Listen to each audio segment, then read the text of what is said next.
जाने तमन्ना तू जनूं मेरा अनुषा खां किस्त नंबर 8। आगे बढ़ने से पहले आपसे बस एक रिक्वेस्ट है कि चैनल को सब्सक्राइब करें और वीडियो को लाइक करें ताकि हर आने वाली न्यू वीडियो आप तक पहुंच सके।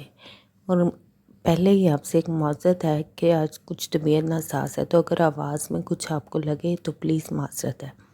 और दीपिया ने अरहम को एक झटके से दूर किया और फ़ौरन बेड से उठी। अरहम और दीपिया को काफ़ी नरमी से पकड़े हुए था, इसीलिए दीपिया अरहम को आसानी से झटक गई। नहीं तो इस जैसे मजबूत इंसान को हटाना दीपिया के बस में बिल्कुल नहीं था। दीपिया के झटके पर अरहम ने दीपिया को बेड से उठकर आगे बढ़ने से पहले इसकी कलाई को बेदर्दी से पकड़ा और इसे बेड पर पूरे जोर से वापस गिराया। बेड पर गिरते ही दीपिया की एक जोरदार चीख निकली, तुम्हारी जरूरत कैसे हुई मुझे खुद से दूर झटकने की।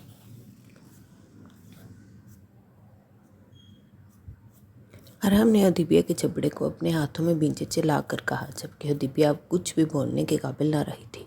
वो अरहम को देख डर गई। इसी डर में वो अरहम के हाथ झटक गई, लेकिन अरहम के रिएक्शन ने सही मायनों में इसे लड़ने पर मजबूर कर दिया। अब वो अरहम की पनाह में सिर्फ आंसू बहा रही थी। इससे एक भी लफ्ज़ बोलना मुश्किल हो रहा था। आइंदा से ध्यान रखना। अरहम ने दीपिया के बहते आंसू देखते थोड़ी नरमी दिखाई और दीपिया की आंखों से आंसू अपने होंठों से चुनने लगा।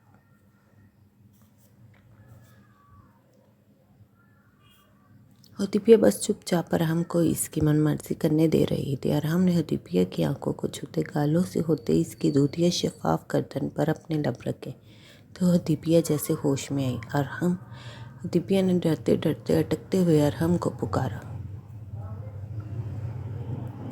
जी जाने अरहम। अरहम ने वैसे ही दीपिया के गर्दन पर अपनी बेताबियों के निशान छोड़ते कहा, मुझे नींद आई है। दीपिया ने फिर से डरते डरते कहा। वो अरहम के कुछ देर पहले की रिएक्शन से अभी भी डरी हुई थी। 2 सालों से सो ही रही थी। अरहम ने सर उठाकर दीपिया को अपनी सुर्ख आंखों से देखा। तो क्या आप नहीं सोए 2 साल से? दीपिया ने हल्के से तंजिया लहजे में कहा, इतने सुकून से नहीं सोया जितने सुकून से आज लगता सो सकूंगा। अरहम ने अपनी हल्की ब्राउन ब्रेड को दीपिया के नरम और मुलायम गाल पर फेरते हुए कहा, जबकि अरहम की बात पर दीपिया का दिमाग बग से उड़ गया। मतलब? दीपिया ने जल्दी से बोला, मतलब तुम बस चुप करके मेरा साथ दोगी। अरहम ने मुस्कुराते हुए अपनी उंगली इसकी गर्दन पर नरमी से ट्रेस करते इसके माथे से माथा जोड़े कहा, अरहम ये ठीक नहीं। दीपिया ने अरहम को आहिस्ता आवाज़ में कहा, क्या ठीक नहीं? अरहम ने अपना एक बाजू दीपिया के सर के नीचे से गुजारे और दीपिया की गर्दन इस पर रखी और दूसरा बाजू इसकी बैली को छूते इसकी कमर के पास रखा। क्या वो दीपिया और अरहम के दरमियान कुछ इंच का फासला मुश्किल से था। ये सब जो आप कर रहे हैं? और दीपिया ने डरते डरते कहा, तुम्हारी कसम जाने मन, मैंने तो अभी कुछ करना भी शुरू नहीं किया। तो कुछ गलत कहाँ से कर दिया? अरहम ने अपनी खूबसूरत आंखों को दीपिया पर टिकाए मुस्कुराते कहा, प्लीज़ अरहम। दीपिया ने इस बार ज़रा भारी आवाज़ में कहा, क्या चाहती हो? अरहम की आंखें मिनटों में सुर्ख हुई। दीपिया के मुसलसल ग्रेस ने अरहम के अंदर एक आग भड़का दी थी। मैं क्या चाह सकती, क्योंकि करना तो आपने वही होता जो आप चाहते। दीपिया ने दुखी लहजे में कहा, कहीं तुम भी वही तो नहीं चाहती जो तुम्हारा भाई आज सुबह बोल रहा था? अरहम का गुस्सा दोबारा से बढ़ा था। भाई ने जो भी कहा इनकी ज़ाती राय थी। वो मेरे बड़े भाई हैं, अपनी बहन की बेहतरी के लिए ही सोचते हैं। दीपिया ने हजार की साइड लेते फ़ौरन अरहम को देखते कहा, अगर तुम्हें या तुम्हारे भाई को लगता कि तुम मुझसे दूर जा सकती हो तो तुम और तुम्हारे भाई शायद इन 2 सालों में अरहम शाह को भूल गए हो। अरहम ने दीपिया के जबड़े को गुस्से से दबोचे सर्द अंदाज में कहा, तुम्हारे भाई को याद करवाना पड़ेगा कि अरहम शाह आखिर है क्या चीज़? अरहम ने दीपिया के जबड़े को एक झटके से छोड़ते गुस्से से घूरते कहा और बेड से उठते कमरे में चक्कर लगाते अपने गुस्से को कंट्रोल करने लगा। लेकिन जैसे जैसे वह दीपिया के अल्फाज सोच रहा था इसका गुस्सा शदीद हो रहा था। दीपिया अरहम के दूर होते ही फ़ौरन टांगें नीचे लटकाए बेड पर बैठती अपनी उंगलियों को मरोड़ते खामोशी से अरहम को कमरे में चक्कर लगाते देखने लगी। जब अरहम दीपिया की तरफ बढ़ा और इसे कलाई से पकड़कर अपने बराबर खड़ा किया, अपने भाई को बता देना गलती से भी मेरे सामने ऐसी बात दोबारा ना करे, वरना मैं इसका वो हाल करूँगा कि तुम बर्दाश्त नहीं कर पाओगी। इसलिए अपने भाई को मेरे और अपने दरमियान आइंदा कभी मत लाना। अरहाम ने हुदैबिया को उंगली उठाए वार्न किया। क्यों ना आए वो हमारे दरमियान, वो मेरे भाई हैं, जो वो बोलेंगे मैं करूँगी। हुदैबिया ने घबराते हुए पीछे कदम लेते कहा, मतलब अगर तुम्हारा भाई बोलेगा मुझसे दूर जाने का तो तुम चली जाओगी। अरहाम ने हुदैबिया के बाजू को जोर से अपनी तरफ खींचते इतनी जोर से चलाकर कहा कि हुदैबिया ने बेख्तियार अपने कानों पर हाथ रख लिए। जी मैं वही करूँगी जो मेरे भाई बोलेंगे। हुदैबिया ने अरहाम की मजबूत गिरफ्त से अपनी बाजू छुड़ाते कहा, तो भी समझो तुम्हारे भाई का आखिरी वक्त आ गया है। अरहाम ने एकदम हुदैबिया को अपने सीने में भींचे इसकी कान की लूक को छूते सुकून से मुस्कुराते कहा। जबकि अरहाम की बात सुनते हुदैबिया को अपनी टांगों से जान निकलती महसूस हो रही थी। वो अपने भाई से कितना प्यार करती थी अरहाम हमेशा अच्छे से जानता था, इसीलिए इसने इसकी दुखती रग पर हाथ रखा। आप मेरे भाई को कुछ नहीं करेंगे, हुदैबिया ने रोते हुए आहिस्ता आवाज़ में कहा। देखूंगा। अरहाम ने हुदैबिया के बालों की खुशबू को खुद में उतारते अपने होंठों से बालों को किसकते नरम आवाज़ से कहा। हुदैबिया अरहाम की नरमी पर हैरान होती सर अरहाम के सीने से ऊपर करती हैरानगी का तासुर आंखों से देखने लगी। ऐसे क्या देख रही हो डियर वाइफी? अरहाम ने हुदैबिया के हैरान परेशान आंखों को अपने होंठों से नरमी से छूते गमगीन आवाज़ में कहा, प्लीज़ अरहाम आप भाई को कुछ नहीं कहेंगे। हुदैबिया ने अरहाम का नरम रवैया देखते फ़ौरन कहा। एक शर्त पर। अरहाम ने अपनी मासूम बीवी को चाल में फंसाए कहा, मुझे आपकी हर शर्त मंजूर है, लेकिन आप मेरे भाई को ज़िंदगी पर कुछ नहीं कहेंगे। हुदैबिया ने अपनी सुर्ख गहरी ब्राउन आंखों को ऊपर उठाकर अरहाम से इल्तिजा की। पहले शर्त तो सुन लो। अरहाम ने हुदैबिया के गाल पर अपने अंगूठे को फेरते आहिस्ता आवाज़ में कहा, मेरे भाई के लिए मैं कुछ भी कर सकती। हुदैबिया ने आंखों में आंसू लिए जोश से कहा। बेगम साहिबा ज़रा कंट्रोल। अगर आप अपने भाई के लिए ऐसे प्यार जताएंगी तो मैं अपनी हर शर्त भूलता सीधा तुम्हारे भाई के सीने पर वार करते इसे इस दुनिया से ही फारिग कर दूंगा। अरहाम ने हुदैबिया के गालों पर वैसे ही उंगलियां फेरते कहा, जबकि अरहाम की बात पर हुदैबिया अपनी पूरी आंखें खोलती इसे देखे जा रही थी, जैसे इसके इतने सालिम होने का यकीन कर रही हो। आपकी हजार भाई से कोई दुश्मनी है क्या? हुदैबिया ने अपनी आंखों में पानी लिए इतनी मासूमियत से कहा, मेरी हर इस इंसान से दुश्मनी है जो तुम्हें मुझसे दूर करने की कोशिश करेगा। अरहाम ने सुर्ख आंखों से हुदैबिया को देखते इसके बालों में अपना मुंह छुपाया। अरहाम किसी ने कुछ नहीं किया, सब आपने किया। हुदैबिया ने हिम्मत जमा करते अरहाम को एहसास करवाना चाहा। हुदैबिया अरहाम ने सख्त लहजे में हुदैबिया के बालों से मुंह निकालते कहा, मैं जानता हूँ तुम हमेशा दूसरों का साथ देते मेरे मुखालिफ ही खड़ी रहोगी। अरहाम ने अपना गुस्सा हुदैबिया की नर्म और नाजुक गर्दन पर निकाला। अरहाम प्लीज़। हुदैबिया ने अरहाम की अचानक शिद्दत पसंदी पर बौखलाते हुए इसे अपने हाथों से पीछे करने की नाकाम कोशिश की। हुदैबिया जैसी नाजुक जान कहाँ अरहाम जैसे बॉडी बिल्डर को हिला सकती थी। खैर फिलहाल मुझे तुमसे कोई बात नहीं करनी। अरहाम ने अपनी शिद्दत पसंदी से सुर कोई हुदैबिया की गर्दन पर नरमी से अपनी उंगली ट्रेस की, जबकि हुदैबिया मसलसल अरहाम के हसार में लरस रही थी, कभी इसके गुस्से से तो कभी इसकी शिद्दत पसंदी से हते। अरहाम का एक बाजू इसकी कमर के गिर्द ही था, इसीलिए वह अभी तक खड़ी थी, नहीं तो अब तक ज़मीन बोझ हो चुकी होती। अरहाम प्लीज़ अब आप जाएं। हुदैबिया ने अरहाम को मदहोशी से अपने गर्दन पर मुसलसल अपना लमस छोड़ते घबराते हुए कहा, मेरी शर्त तो पूरी कर दो। अरहाम ने मुस्कुराते हुए इसकी आंखों में देखते कहा। इस वक्त? हुदैबिया ने हैरानगी से पूछा, मेरी शर्त तो इसी वक्त पूरी हो सकती है। अरहाम ने हुदैबिया को अपने बाजू में उठाते बेड की तरफ आते कहा। अरहाम क्या शर्त है? हुदैबिया ने घबराते हुए अपने खुश्क होंठों पर जुबान फेरते कहा, बस मैं सुकून से सोना चाहता हूँ आज की रात। अरहाम ने बेड पर ही हुदैबिया के बिल्कुल साथ बैठते कहा, तो जाकर सो जाए, मैंने कब मना किया? हुदैबिया ने मासूमियत से कहा। ओके जो हुक्म। अरहाम ने हुदैबिया को एक सेकंड में बेड पर लेटाकर खुद भी इसके बराबर लेट गया। ये क्या कर रहे? इससे पहले हुदैबिया कुछ और बोलते अरहाम ने अपनी उंगली हुदैबिया के होंठों पर रखे इसे खामोश रहने का इशारा किया। हुदैबिया बस सुकून से सोना चाहता हूँ, इसलिए मेरी जान तुम बड़ी सुकून से सो जाओ और कुछ नहीं करूँगा, बेफिक्र रहो। अरहाम ने हुदैबिया के गर्दन में मुँह छुपाते एक बाजू और टांग इस पर रखते आंखें मूंदे कहा, जबकि अरहाम के इस तरह से लिपटने पर हुदैबिया को अपना सांस रुकना महसूस हुआ। अरहाम कुछ मिनट तक जब अरहाम ज़रा भी ना हिला तो हुदैबिया ने सुख चेहरे से अरहाम को पुकारा, राम ने भारी आवाज़ में कहा। मुझे सांस नहीं आ रहा। अच्छा पक्का? राम ने अपना सर उठाकर कहा। जी, हुदैबिया ने झुकी नसों से कहा। इससे पहले हुदैबिया और कुछ कहते राम ने इसके होंठों पर झुकता शिद्दत से अपनी सांस इसमें नहील करने लगा। राम की इस हरकत पर हुदैबिया को खुद पर गुस्सा आया, जो चुपचाप लेटे शैतान को खुद जगा गई थी। और राम अपनी प्यास बुझाता अपनी मर्जी से हुदैबिया से दूर हुआ तो हुदैबिया गहरे सांस लेते गुस्से से राम को देखने लगी। अब ऐसे तो ना देखो जान, खुद ही बोला सांस नहीं आ रही। राम ने गहरी गर्म सांस हुदैबिया के मुंह पर छोड़ते शरारती अंदाज से देखते कहा, तुम मुझसे जीत नहीं सकती। अगर दोबारा सांस रुके तो बता देना। आप मेरे होते मेरी जान की सांसें रुकने तो नहीं दे सकता ना। राम ने दोबारा हुदैबिया के गद्दे में मुंह देते आंखें मूंदे कहा, जबकि इस बार हुदैबिया ने खुद ही अपनी सांसें रोकनी थी। राम बड़े सुकून से आंखें मूंदे, जबकि हुदैबिया अनकंफर्टेबल होती बार बार हिल रही थी। सुनो, ऐसे बार बार हिल कर क्यों मेरे जज्बों को भड़का रही हो? वो करवाना चाहती हो जो इस पर मैं बड़ी मुश्किल से काबू पाए हुए हूँ। राम ने हुदैबिया के बाबा हिलने पर गुस्से से कहा। राम की बात सुनते हुदैबिया ने अपनी सांसें रोक के अपनी आंखें भी मूंद ली कि कहीं सच में राम अपने कहे के मुताबिक कुछ कर ही न जाए। 10 मिनट बाद हुदैबिया को एहसास हुआ कि राम गहरी नींद सो चुका है। इसने खुद को राम के एहसास से निकालने की कोशिश की, लेकिन इसकी गिरफ्त बहुत मजबूत थी। हुदैबिया जब अपनी कोशिश करके भी नाकाम रही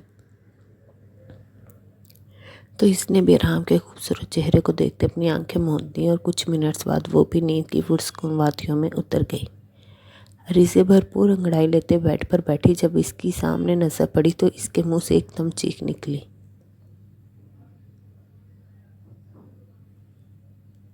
सरदान सामने सोफे पर बैठा अपने हाथ की मुट्ठी बनाई इस पर अपनी ठोड़ी टकाए सोफे पर बाजू रख के सूख आंखों से इसे देखने में मगन था।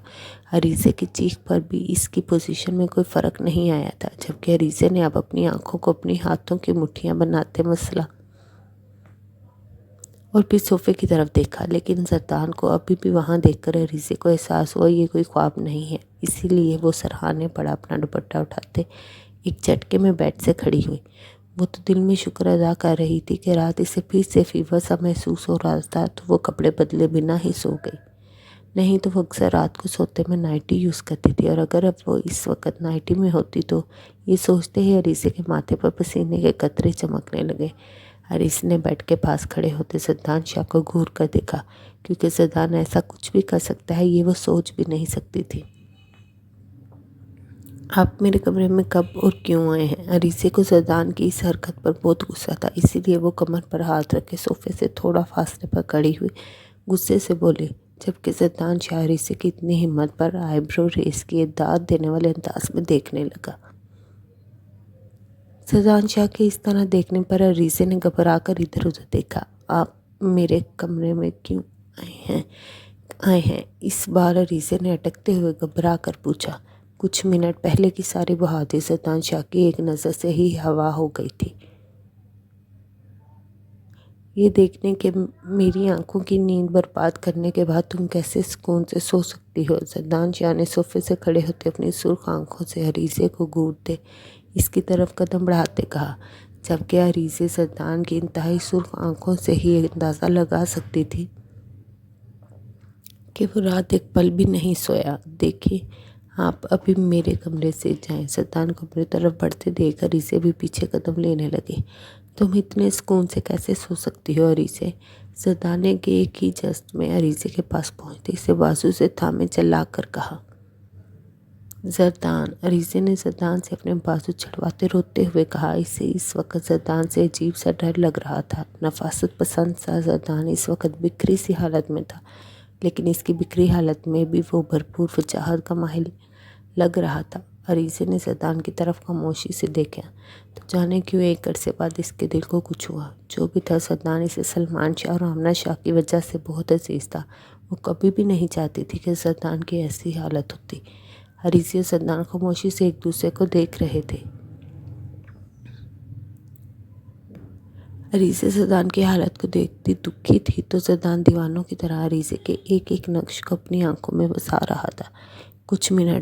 कुछ मिनट्स बाद अरीसे को ही होश आया तो इसने अपनी बाजू सरदान से छुड़वाई, जिस पर सरदान की गिरफ्त बहुत हल्की हो गई थी। अरीसे को इतने मगन अंदाज में देखते अरीसे के दूर होते ही जरदान होश में आया। अरीसे के दूर होने पर इसने इसे घूर कर देखा, जैसे इसे अरीसे का ये अमल बहुत नागवार गुजरा हो, लेकिन वह बर्दाश्त कर गया। जरदान प्लीज़ आप जाएं, कोई भी आपको यहाँ देखेगा तो क्या सोचेगा। अरीसे ने जरदान से फासले पर होते आहिस्ता आवाज़ में कहा, मुझे कोई फ़र्क नहीं पड़ता, कोई कुछ भी सोचे। जरदान ने वापस सोफे पर बैठते अरीसे को अपनी नज़रों के हिसार में लेते कहा, मुझे पता है आपको फ़र्क नहीं पड़ता। अगर आपके नज़दीक मेरी इज्जत की ज़रा सी भी अहमियत होती तो आप मेरे कमरे में रात के अंधेरे में कभी कदम ना रखते। अरीसे ने रोते हुए दुखी लहजे से कहा। जरदान की इस हरकत ने अरीसे को अंदर तक डरा दिया था। वो अपने आप को अपने ही घर में गैर महफूज समझ रही थी। अरीसे ऐसा कुछ नहीं है। जरदान ने जल्दी से अरीसे की तरफ बढ़ते कहा, जरदान प्लीज़ आगे ना आइएगा। अरीसे ने पैनिक होते चिल्लाकर कहा, ओके ओके मैं नहीं आ रहा पास। जरदान अरीसे की हालत देखते परेशानी से बोला, आप अभी के अभी यहाँ से जाएं। अरीसे ने रोते हुए ही चिल्लाकर कहा। अरीसे जरदान ने चिल्लाकर कहा, तुम आखिर मेरी बात सुन क्यों नहीं रह सकता मैं तुम्हारे बगैर। ये सोचकर ही मेरी सांसें रुक जाती कि तुम किसी और की हो जाओगी। जरदान ने अपनी मुट्ठियां बीचे गुस्से से क्रिस्टे की टेबल को पाँव मारते कहा। अरीसे जरदान को देखते कांप रही थी। पिछले कुछ अरसे से इसका सारा कॉन्फिडेंस बिल्कुल ख़त्म हो गया था। जरदान को गुस्से में देखते ही इसका दिल लरसने लगता था। अरीसे तुम सिर्फ मेरी हो, ये याद रखना। तुम या ये सारी दुनिया भी मिलकर जोर लगा लो, लेकिन मैं तुम्हें किसी और का होने नहीं दूंगा। जरदान शाह ने अरीसे के पास जाते इसके कांपते वजूद को अपनी बाहों में भरते इतने जुनूनी अंदाज में कहा कि अरीसे की रीढ़ की हड्डी में सनसनाहट दौड़ गई। जरदान प्लीज़ छोड़े मुझे। अरीसे ने खुद को जरदान की मजबूत गिरफ्त से छुड़ाने की कोशिश करते चिल्ला कर कहा। अरीसे के चिल्लाने पर जरदान भी होश में आते जल्दी से अरीसे से दूर हुआ। वो कभी भी इतना कमज़ोर नहीं था, लेकिन अरीसे से मोहब्बत ने इसे बहुत कमज़ोर बना दिया था और इसी चीज़ का उसे खुद पर बहुत गुस्सा था। इससे पहले कि जरदान अरीसे से कोई और बात करता, दरवाजे पर दस्तक हुई, जिससे दोनों ही दरवाजे की तरफ देखने लगे। दरवाजे को देखते एक की नज़र में परेशानी थी तो एक की नज़र में गुस्सा था। आप जाएं प्लीज़ यहाँ से। अरीसे ने जरदान के पास जाते इसकी बाजू पर हाथ रखते कहा। जरदान एक भी कदम ना उठा पाया। वो बस अरीसे के नरम हाथ को अपने बाजू में महसूस करते अपने अंदर सुकून उतरता महसूस कर रहा था। आप जाएं भी। अरीसे ने जरदान को अपनी जगह से 1 इंच भी हिलते न देखकर गुस्से से दोबारा कहा। कैसे जाऊं? जरदान ने मुसीमियत से अरीसे के हाथ को देखते कहा। क्या मतलब कैसे जाएं? जैसे आए थे वैसे ही जाएंगे। अरीसे ने अपने दोनों हाथ कमर पर रखे गुस्सीले लहजे में कहा। मेरी नाजुक जान, इतना गुस्सा अच्छा नहीं। मैं दरवाजे से आया था। अगर तुम्हें कोई एतराज़ नहीं तो मैं दरवाजे से अभी चला जाता। जरदान ने नाजुक से अरीसे को इतना गुस्सा करते देख इसके गाल को हल्के से छू कर कहा, हाँ तो जाए ना, कब से यही बोल रही। अरीसे जरदान की बात को समझे बिना जरदान के छूने पर 2 कदम पीछे लेती गुस्से से बोली। ओके। जरदान मुस्कुराते हुए दरवाजे की तरफ बढ़ा। इससे पहले कि जरदान दरवाजे का लॉक खोलता, अरीसे होश में आती फौरन जरदान तक पहुंची, इसे बाजू से पकड़ अपनी तरफ खींच गई।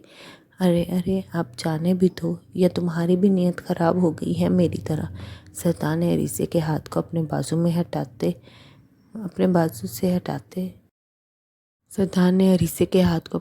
से हटाते अपने हाथ में पकड़े कहा, आप प्लीज़ चुप करें और सोचे अब क्या करना है। अरीसे ने गुस्से से जरदान के हाथ पर हल्का सा थप्पड़ मारा, जिस हाथ में वो इसका हाथ लिए सुकून से खड़ा था, जैसे वो इस सब सिचुएशन को बहुत एंजॉय कर रहा हो। अरीसे रिलैक्स, मैं टेरेस से आया था तो। जरदान ने इसके हाथ को प्यार से सहलाते कहा। तो वहीं से जा रहा। दोबारा दस्तक होने की आवाज़ पर जरदान कुछ भी और बोले बिना चुपचाप टेरेस की तरफ बढ़ता चंद सेकंड में गायब हो गया। इन सब के कमरों के टेरेस आपस में मिलते थे, इसलिए वो किसी भी और कमरे में आसानी से निकल सकता था। अरीसे टेरेस की तरफ गई और खाली टेरेस को देखते दरवाजे की तरफ बढ़ गई। जरदान वहाँ से प्रीशा के कमरे के टेरेस से अंदर आया तो इसका कमरा खाली था, लेकिन वॉशरूम से पानी की आवाज़ आ रही थी। वो जल्दी जल्दी दरवाज़ा खोलते बाहर निकल गया।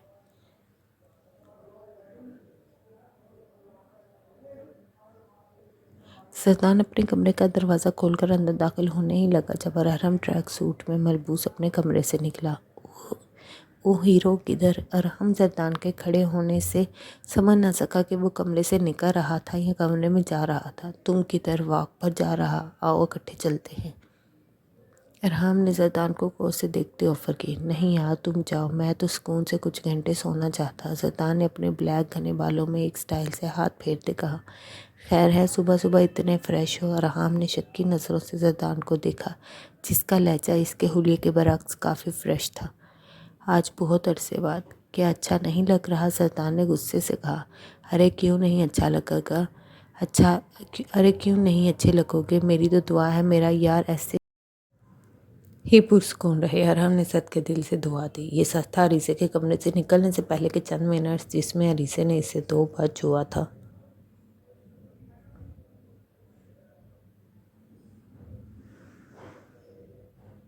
अरीसे के छूने ने इसके अंदर तक एक सुकून भर दिया था और आज बहुत दिनों बाद वो रिलैक्सा हुआ था, जैसे इसे कोई सुकून आवरण जखने लगा हो। ओके जी, जाओ रेस्ट करो, मैं तो चला। अरहम ने सरदान को अपने बाजू को गौर से देखते कहा। मामा, मेरा आज इतना ज़रूरी टेस्ट है, मैं लेट हो गई तो टीचर टेस्ट में बैठने नहीं देती। बड़ा एटीट्यूड दिखाती फिर। अबरीशा रेड और ब्लैक कलर के इम्तजाज वाले स्टाइलिश कुर्ता शलवार, जिस पर बारीक हम रंग दुपट्टा लिए, आंखों में काजल और होंठों पर लाइट पिंक लिप ग्लॉस लगाए, अपने लाइट ब्राउन बालों की चुटिया बनाए, यूनिवर्सिटी जाने के लिए बिल्कुल तैयार बैठी। डाइनिंग टेबल पर नाश्ता न करने पर अपनी माँ गुलनूर से डांट खाते, बुरे बुरे मुंह बनाती, दूध का गिलास पीते परेशानी से बोली जब अमीना ने इसे रफ़ीक बाबा के छुट्टी पर होने का बताया। मम्मा बाबा को बोले मुझे छोड़ कर आए। अबरीशा ने दूध का गिलास ख़त्म करते गुलनूर से कहा। जब हिसार सबको सलाम करता डाइनिंग रूम में दाखिल हुआ, वह इस वक्त वाक से वापस आ रहा था। हजार के आते ही अमीना ने फ्रेश एप्पल जूस का जग इसके आगे रखा है। हजार बेटे, अच्छा हुआ तुम आ गए। रफ़ीक बाबा की तबीयत कुछ ठीक नहीं, तुम अबरीशा को यूनिवर्सिटी छोड़ आओ। मामा बाबा को बोले ना छोड़ आए। अबरीशा ने माँ के पास खड़े होते आहिस्ता आवाज़ में कहा कि कहीं वो चिल्लात ना सुन ले। क्यों? तुम्हारे बाबा लोगों की आज अहम मीटिंग है, वो इसी के लिए तैयार हो रहे। फिर आज शाम को मायूं की वजह से इन सब ने जल्दी आना, तो तुम हिसार के साथ ही जाओ। गुलनूर ने नरम आवाज़ से अबरीशा से कहा। हिसार ने जूस का गिलास पीते सुर्ख नज़रों से अबरीशा की तैयारी को नागवारी से देखा। चलें? हिसार ने जूस का गिलास टेबल पर रखते कहा। अबरीशा ना चाहते हुए भी इसके पीछे चल पड़ी। अलियास, मेरी वाली गाड़ी की चाबी लाओ। हजार ने गाड़ी साफ करते मुलाजिम से कहा। वो जी साहब जी, कहता गैराज के साथ बने कमरे की तरफ बढ़ गया, जहाँ सब गाड़ियों की चाबियाँ मौजूद रहती थीं। हजार ने मुड़कर देखा तो अबरीशा अपना बैग थामे सर पर दुपट्टा ठीक करती आ रही थी। ये तुम यूनिवर्सिटी जा रही हो या किसी शादी पर? हसन ने अबरीशा के पास आकर खड़े हो तंजिया लहजे में कहा। क्या मतलब? अबरीशा ने अपनी ब्राउन हिरनी जैसी आंखों को खोले हसन को हैरानगी से देखते कहा। मतलब इतनी तैयारी की क्या ज़रूरत है? हसन ने अपने बालों में हाथ फेरते गहरी नज़रों से इसका जायज़ा लेते कहा। अब ऐसी भी कोई ख़ास तैयारी नहीं की। अबरीशा ने खुद पर नज़र डालते कंधे अचकाते कहा। चादर कहाँ है तुम्हारी? हसन ने लियास की चाबी पकड़ा कर जाने के बाद आगे बढ़ने से पहले पूछा। अब मैं इस पर चादर लेकर जाऊंगी? अबरीशा ने सदमे से हजार को देखते कहा। क्यों? इस पर चादर लेते क्या होता है? हसन ने गाड़ी की तरफ बढ़ते बढ़ते मुड़कर गुस्से से देखते देखते कहा। देखें हजार भाई, मैं पहले भी दुपट्टा लेकर ही यूनिवर्सिटी जाती, तो आज कुछ नया नहीं। हाँ, अगर आप मुझे छोड़ने नहीं जाना चाहते तो बहाने बनाए। बहाने ना बनाए, मैं बाबा के साथ चली जाऊंगी। अबरीशा ये कहती वापस मुड़ी। कहाँ जा रही हो अबरीशा बच्चे? हिसार वापस मुड़ती अबरीशा की कलाई गुस्से से पकड़ने ही वाला था जब अपने पीछे इसे अरहम की आवाज़ आई, जो अभी वॉक करके आया था। भाई बस यूनिवर्सिटी जा रही थी, इतना इम्पोर्टेंट टेस्ट था, लेकिन हजार भाई लेकर नहीं जा रहे। मुझसे नहीं कि पहले चादर लेकर आओ।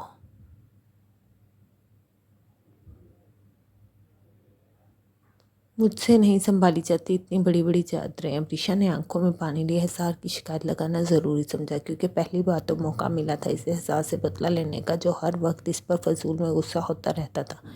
क्यों भाई, किसी खुशी में तुम मेरी बहन पर पाबंदियाँ लगा रहे हो? अरहम ने नागवारी से अज़ार को देखा।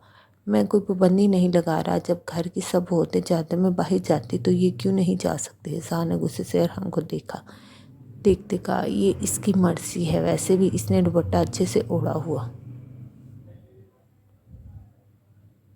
दूसरा वो जैसे भी जाए, आइंदा से गलती से भी मेरी बहन पर रोक डालने की ज़रूरत नहीं, समझे। अरहम ने उंगली उठाकर वान करते कहा, जी यू आर राइट, मुझे इस पर रोक टोक करने का कोई हक नहीं। और हजार अपनी आंखों में सुर्खी लिए अरहम से कहता गुस्से से अंदर की तरफ बढ़ गया।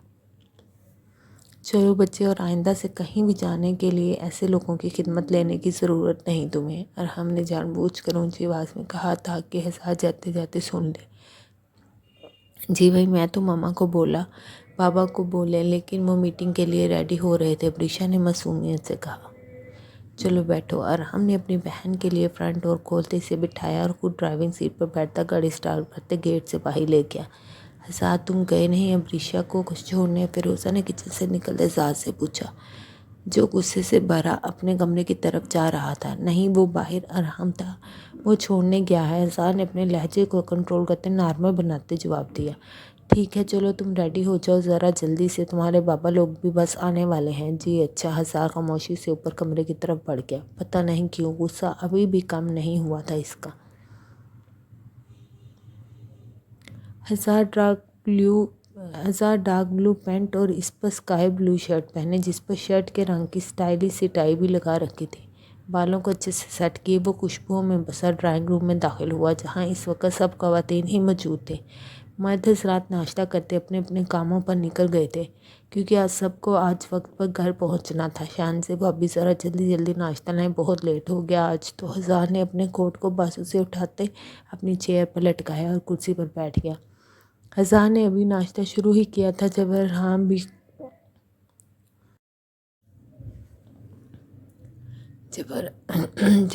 खुशबू में बसा वाइट पैंट, जिस पर इसने डार्क ब्लू शर्ट पहन रखी थी, बाजू को कोहनियों तक फोल्ड किए ड्राइंग रूम में दाखिल हुआ। आमना बेगम ने दिल ही दिल में अपने घर के सपूतों की बुलाएं ली। अरहम, तुम क्या लोग के रास्ते में? शान से भाभी ने अरहम के चेयर पर बैठते ही अपनी चेयर से उठते हुए कहा, क्योंकि वो 2 साल बाद इनके दरमियान था।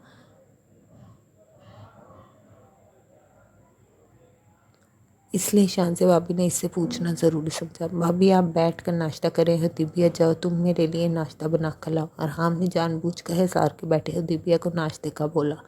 क्यों? वो क्यों बनाए तुम्हारा नाश्ता? इससे पहले कि हदीबिया जो हजार के साथ वाली चेयर पर ही बैठी थी वो उठती, हजार ने इसका बाजू पकड़े, इसे रोकते गुस्से से अरहम को देखते कहा, क्योंकि आखिर शोहर के सब काम बीवी को ही करने होते। अरहम ने बेबाकी से हजार की तरफ देखते कहा, फिलहाल तुम अपने काम मुलाजमीन से ही करवा सकते, क्योंकि अभी मेरी बहन तुम्हारी बीवी नहीं सिर्फ मनकुआ है। हजार ने गुस्से से लफ्ज़ों को चबा चबा कर कहा, मनकुआ से बीवी बनने में कितना टाइम लगता साले साहब। अरहम ने हजार की तरफ देखते तंजिया मुस्कुराते कहा, अरहम ये तुम किस तरह बात कर रहे? गुलनूर को बेटे की बातें बहुत नागवार गुजर रही थी, इसलिए वो फ़ौरन इसे टोक गई। मामा मैं तुम बोलो क्या खाओगे? मैं अपने बेटे के लिए आज खुद नाश्ता बनाऊंगी। गुलनूर ने मामले को ख़त्म करने के लिए फ़ौरन उठते कहा, लेकिन मामा आपकी तबीयत ठीक नहीं थी कल। अरहम ने फ़ौरन अपनी चेयर से उठते कहा, अरे बेटा, बिल्कुल हल्का सा बुखार था जिसे उतरे हुए भी 2 दिन गुजर चुके हैं। गुलनूर ने मुस्कुराते हुए कहा, बड़ी मम्मा अगर आप बिल्कुल ठीक हैं तो प्लीज़ मेरे लिए भी एक कीमे वाला पराठा बना दीजिएगा। अज़ार ने भी अरहम को जलाने के लिए अपने आधे किए नाश्ते की प्लेट दूर कर दी। वो पराठे वगैरह बहुत कम खाता था, लेकिन जिस दिन भी इसका मूड होता वो मुलाजमिन की बजाय घर की खवातीन से ही बनवाता था। क्यों अब मेरी मम्मा की तुम्हारे लिए नाश्ता बनाया? अरहम ने छोटे बच्चों की तरह जलते हुए एहसास से कहा, क्योंकि वो मेरी भी बड़ी मम्मा है। अज़ार ने भी किसी छोटे बच्चे की तरह जवाब दिया। गुलनूर अपने सर को नफ़ी में हिलाती दोनों के लिए नाश्ता बनाने किचन में चली गई थी, जबकि वहाँ मौजूद बाकी ख़वातीन दोनों की बस शक्लें देख रही थी, जिनको देखकर कोई भी ये नहीं कह सकता था कि वो दोनों इस मुल्क के नामवर बिजनेसमैन थे। आज तो बना दिया मम्मा, आगे से नहीं बनाएंगी आप इसके लिए कुछ भी। अरहम ने नूर को इन दोनों के सामने पराठे रखते कहा। क्यों? वजह जैसे तुम मेरे बेटे हो वैसे ही वो मेरा बेटा है। गुलनूर ने अज़ार के सर पर हाथ फेरते प्यार से कहा, पता है मुझे, मेरे अलावा आपको सभी बहुत अजीज हैं। और हमने गुस्से से अपना कोट बाजू पर डाले बिना नाश्ते के ड्राइंग रूम से निकल गया, जबकि पीछे से सब खवातीन बस इसे आवाज़ें देती ही रह गई। इस लड़के का दिमाग तो 2 साल बाद और भी गर्म हो गया है, गुन्नू ने अपने सपूत के कारनामे पर ज़रा गुस्से से कहा।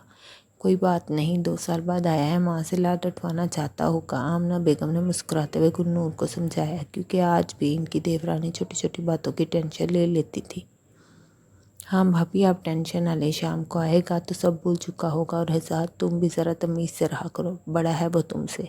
फिरोज़ा ने अपने बेटे को डांटते कहा, क्योंकि हजार जानबूझकर राम को चिढ़ा रहा था। अब मैंने क्या किया मम्मा, वो कुछ माँ ही बड़ा मुझसे, लेकिन रोब ऐसे डालता मुझ पर जैसे 10 साल बड़ा हो। मैं तो कुछ कहा भी नहीं। हजार ने मासूमियत से गुन्नूर को देखकर कहा, हाँ फिरोज़ा, इसमें हजार का क्या कसूर, आने दो ज़रा इसे, तो मैं सेट करूँगी। गुन्नूर ने फ़ौरन हजार की साइड लेते कहा, ओके, खुदा हाफिज़ ब्यूटीफुल लेडीज़। हजार अपना पराठा ख़त्म करता चेयर से अपना कोट उठाते मुस्कुराते हुए सबको बोलता बाहर निकला, जरदान देख, वहाँ बात आराम से करना, हाइपर होने की ज़रूरत नहीं। अरहाम और जरदान इस वक्त अपने ऑफिस में बैठे थे। ये एम्पायर इन दोनों ने पिछले 2 सालों में दिन रात की मेहनत से खड़ा किया था। वो दोनों घर तो आ गए थे, लेकिन दोनों में से किसी का भी शाह इंडस्ट्रीज़ में वापस आने का इरादा नहीं था। देख यार, तू जानता है मेरी और इसकी आज तक नहीं बनी, और आज तू चाहता है मैं इससे भीख मांगने जाऊं। सद्दान ने गुस्से से कहा, क्यों भीख कैसे? तुम कोई बात मत करना, मैं ही करूँगा बात, तुम बस खामोश रहना। राम ने एक बार भी समझाते कहा, देख राम, ये सिर्फ वक्त का ज़िया है, तुम मुझे वो करने दो जो मैं करना चाहता। सद्दान ने गुस्से से अपने दोनों हाथ टेबल पर रखे कहा, सद्दान, तुमने मुझे बोला था तुम मेरा साथ दोगे। अरहाम ने टेबल पर बैठते सद्दान के कंधे पर हाथ रखते सुकून से कहा, ओके, कब तक जाना? सद्दान ने अपने गुस्से को कंट्रोल करते कहा, बस कुछ देर तक निकलते, मैं बस 10 मिनट मीटिंग रूम से होकर आया, तू भी चलेगा साथ? नहीं, तुम जाओ, सद्दान ने चेयर के साथ सिर टिकाते आंखें बंद करते कहा, जबकि राम अपना मोबाइल उठाते बाहर निकल गया। अरीज़े शाह, जितना तड़पा रही मुझे, सूद समेत सब वापस दूंगा, तुम्हें ये वादा है मेरा तुमसे। सद्दान ने आंखें मूंदे अरीज़े को मुखातिब करते कहा। ये वो सद्दान शाह था जो अपनी अक्कड़ और आना के लिए मशहूर था। आज अरीज़े के लिए ऐसे लोगों के हाथे हाथ मिलाने जा रहा था जिन्हें इसने हर मौके पर सिर्फ हराया ही था।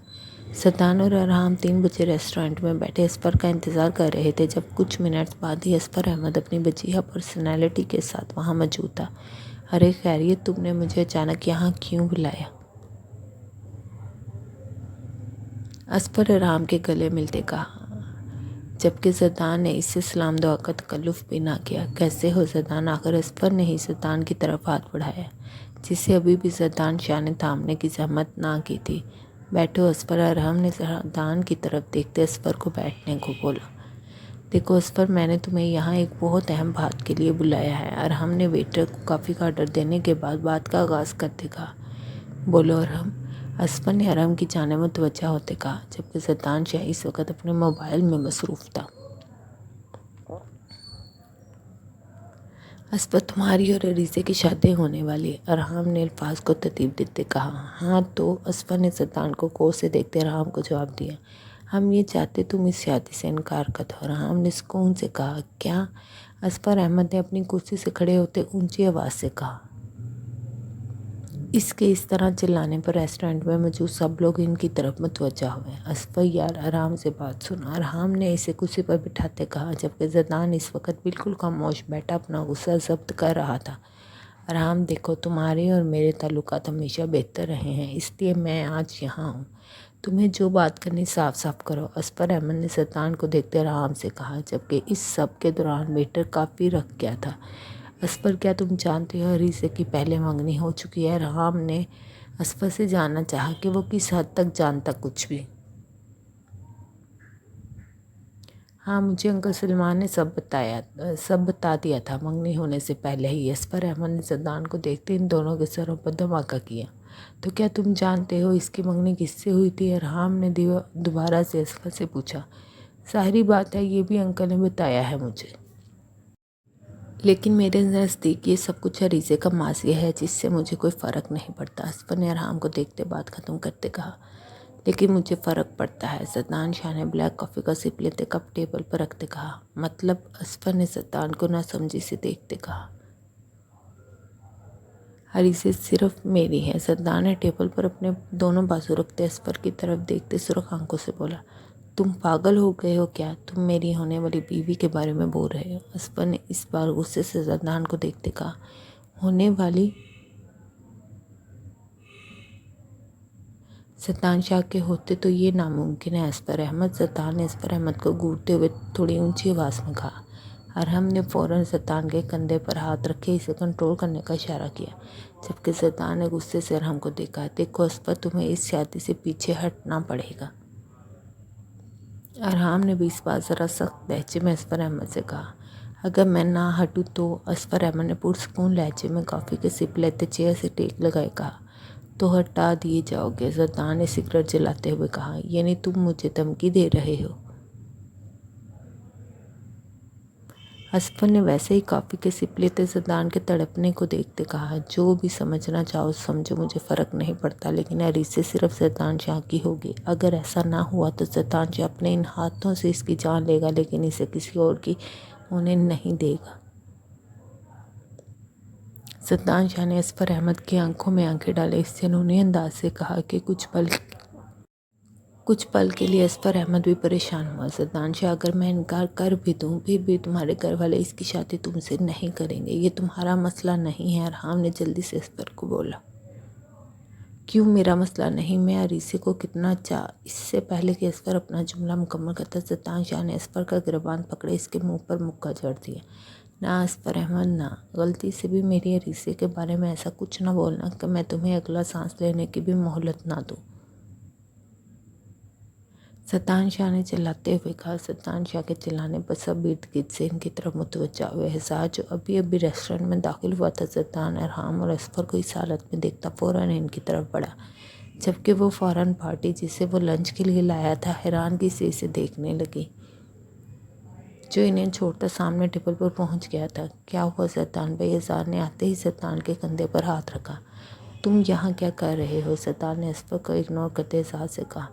भाई आप बताएं क्या हुआ है? अज़ार ने अब फिर अपना सवाल दोहराया। अरे तुम्हारा भाई मुझे धमकियाँ दे रहा कि मैं अरीसे से शादी से इनकार कर दूँ। भाई? अज़ार ने हैरानगी से सद्दान को देखा। सुनो, तुम जहाँ जा रहे हो जाओ, हम देख लेंगे ये मामला। अरहम ने अज़ार को गुस्से से कहा। मैं आपसे बात नहीं कर रहा। अज़ार ने भी घूरते हुए अरहम को इसी तर्ज में जवाब दिया। Please keep quiet both of you. सद्दान ने दोनों के कुछ भी बोलने से पहले दोनों को घूर कर कहा। और असफर, ये पहली और आखिरी बार समझा रहा, इस शादी से इनकार कर दो वरना बहुत पछताओगे। सद्दान ने उंगली से वार्न करते कहा। सद्दान शाह, तुम्हें जो करना है वो कर लो, मैं पीछे नहीं हटूंगा। बल्कि कुछ घंटों बाद तुम्हारे घर पर मुलाकात होती है। आखिर आज हमारा माइयों है। असफर ने मुस्कुराते हुए सद्दान को आग लगाई। यूँ? सद्दान ने असफर का गला पकड़े चिल्लाकर कहा। अरहम और एहसार फ़ौरन सद्दान से असफर का गला छुड़ाने लगे। रेस्टोरेंट में इर्द गिर्द के लोग अपनी अपनी सीटों पर डर कर खड़े हो गए। सद्दान शाह, ये जो तुम में इतनी अक्ड़ है, आज रात ये सब ख़त्म होगी जब अरीसे शाह को मेरे नाम की हल्दी लगेगी। असफर की गर्दन जब अज़ार और अरहम ने सद्दान से छुड़ाई तो वो थोड़ा दूर होते चिल्लाकर बोला। असफर अहमद, ये तुम्हारी भूल है कि मैं ऐसा कुछ होने दूंगा। अरीसे के इस हिस्से को जलाकर राख कर दूंगा जहां तुम्हारे नाम की ज़रा से भी हल्दी ने छुआ इसे। सद्दान शाह ने अरहम और अज़ार से अपने आप को छुड़ाते असफर अहमद के मुंह पर मुक्का मारते चिल्लाकर कहा। इससे पहले कि असफर भी इस पर मुक्का जड़ता, अरहम और अज़ार इसके सामने आ गए। सद्दान चलो, अरहम ने सद्दान को खींचते कहा। सद्दान जाने से पहले टेबल पर पड़े शीशे को पूरी कुव्वत से ज़मीन पर मारता किरची किरची कर गया। शीशा टूटने की आवाज़ पर इर्द गिर्द के कई लोगों की चीखें बुलंद हुई। अरहम सद्दान को खींचते बाहर ले जाते अज़ार को इशारा कर गया कि रेस्टोरेंट का नुकसान पूरा कर रहा है। अरहम, अगर आज असफर अहमद ने अरीसे शाह की एक झलक भी देखी या इसकी हल्दी ने इसे छुआ तो मैं इस सारी दुनिया को आग लगा दूंगा। सद्दान पार्किंग में आते ही अपनी गाड़ी के बोनट पर मुक्के बरसाते चिल्लाकर कहने लगा। सद्दान, अभी तुम घर चलो प्लीज़। अरहम ने इसे खींच कर गाड़ी में बिठाया। जो बेदर्दी से अपना हाथ बुरी तरह जख्मी कर चुका था। अरहाम अपने दिमाग में सोचने लगा कि किस तरह वो आज के फंक्शन में सब कुछ ठीक रख सकता, क्योंकि अगर गलती से भी कुछ ऐसा हो गया जो ज़रदान की बर्दाश्त से बाहर हुआ तो वो सच में पता नहीं क्या कर जाता। अरहाम ने गाड़ी ड्राइव करते एक नज़र ज़रदान को देखा, जो अपना गुस्सा जब्त करता बाहर देख रहा था। अभी जारी है तो देखिए आखिर अरीसे शाह के माइयों पर क्या होगा। क्या ज़रदान की जीत जीतेगी या असफर का पल्ला भारी रहेगा। इसके अलावा नावल के कुछ नए हीरोज़ की एंट्री भी होने वाली।